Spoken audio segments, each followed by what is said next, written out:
As I mentioned in my email, I wanted to take some time today to talk about also the importance of compassion, um, how we can cultivate it more within us, how we can practice it, and how, for me, it is the medicine, it is the prescription needed right now for what ails us. You know, as much as we need medical treatments to deal with the health implications of the virus that we're facing right now, the coronavirus, we're also facing other crises and other viruses, right, in the world right now. The unbelievable thing that has exploded within the last few months, you know, starting with George Floyd and all that that has opened up around the conversations regarding the racial, the systemic bias that has plagued us. And both of those, both the coronavirus and you could call it the racial pandemic, have highlighted even more the polarization of the world that we live in right now. And we have an unbelievable increase in the divisions on our planet. And compassion, to me, is what can help to heal some of this.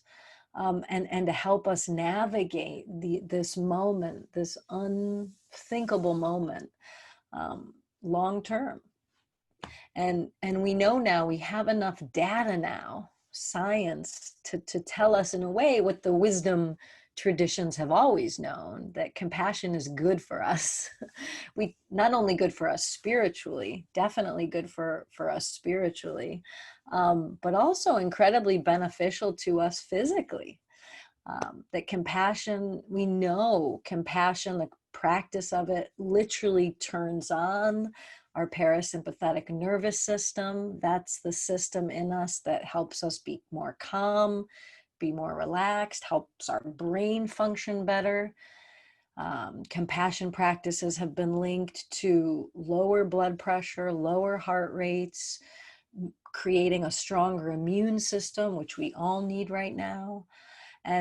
And they've also, compassion practices have also been linked to just greater resiliency, helping us deal with stress. You could say we're facing probably the most stressful times we've ever faced in our lifetime. And so compassion can help us not only grow and be our best selves in this time, but can help us physically and from a nervous system standpoint navigate through this time and come out it better and stronger. I think it's important to define, and I know I've done that before on the sanctuary, what I mean when I say compassion, because sometimes compassion can get collapsed with empathy. And while empathy is part of, and you could say a natural precursor beginning of compassion, compassion is more than just empathy. And that more than is, I think, one of the secrets of why it helps us be more resilient and helps our levels of stress and calms our nervous system. So compassion, when we take the literal meaning of it from the Latin, literally means to suffer together. And people that have researched compassion and studied compassion have found that compassion literally is defined as a feeling that arises in us when we recognize suffering, when we recognize it both cognitively, when we can see, oh, there's suffering over there, either over there or within me, and when we can recognize it emotionally as well. So it's not just we know it mentally or cognitively, we feel that suffering.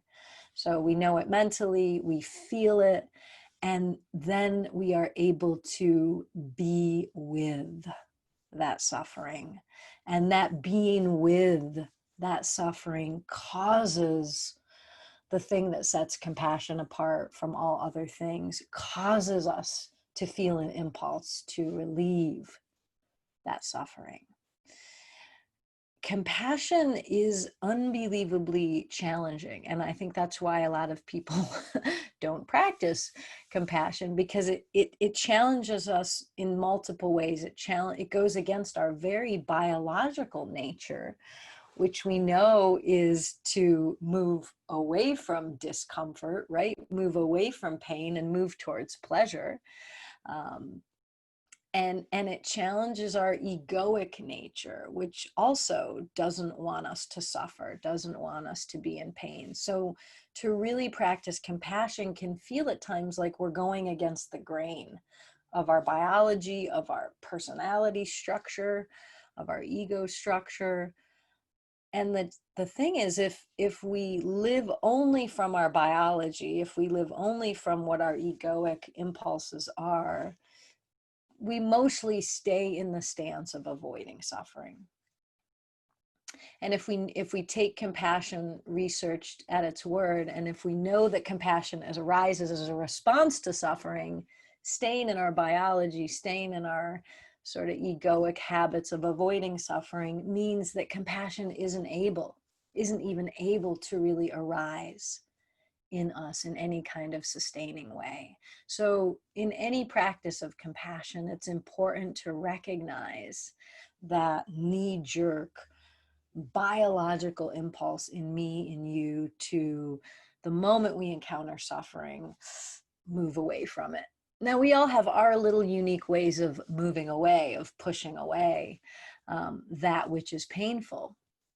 But the point is, we all have ways of doing that. And when we can recognize that, when we can recognize, oh, I'm pushing away that suffering, or I'm resisting that suffering, either my own suffering or the suffering of another, the moment we can see that we're doing that, see that we're stuck in sort of a old impulse, that's actually the moment where compassion can open, where we can see, oh, I'm suffering and I was about to abandon myself with that suffering. That's the beginning of the seed of compassion right there. And when we, little by little, learn not to abandon ourselves in those micro moments of distress, those micro moments of suffering, when we can go against those impulses of pushing away that which is uncomfortable.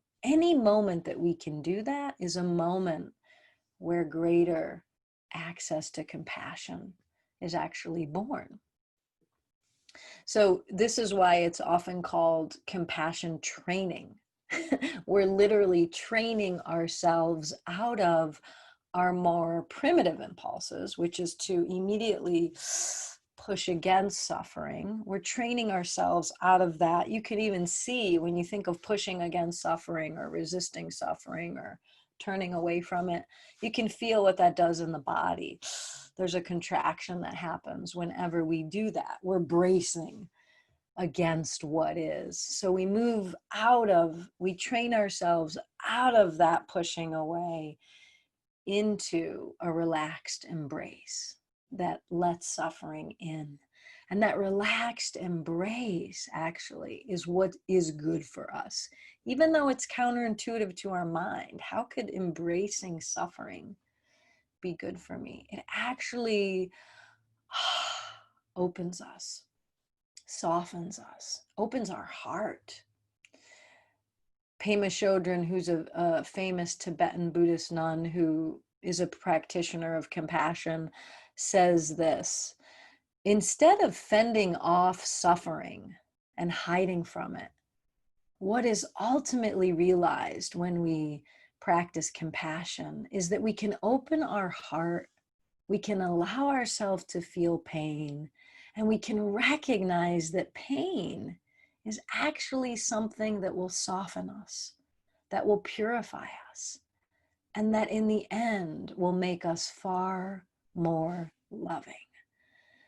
So again, our impulse with pain is that it's going to be bad for us. Actually, if we take her at her word, she's a longtime practitioner of compassion. Pain will make us far more loving. It reminds me of the Rumi quote, "The answer to the pain is in the pain." And I know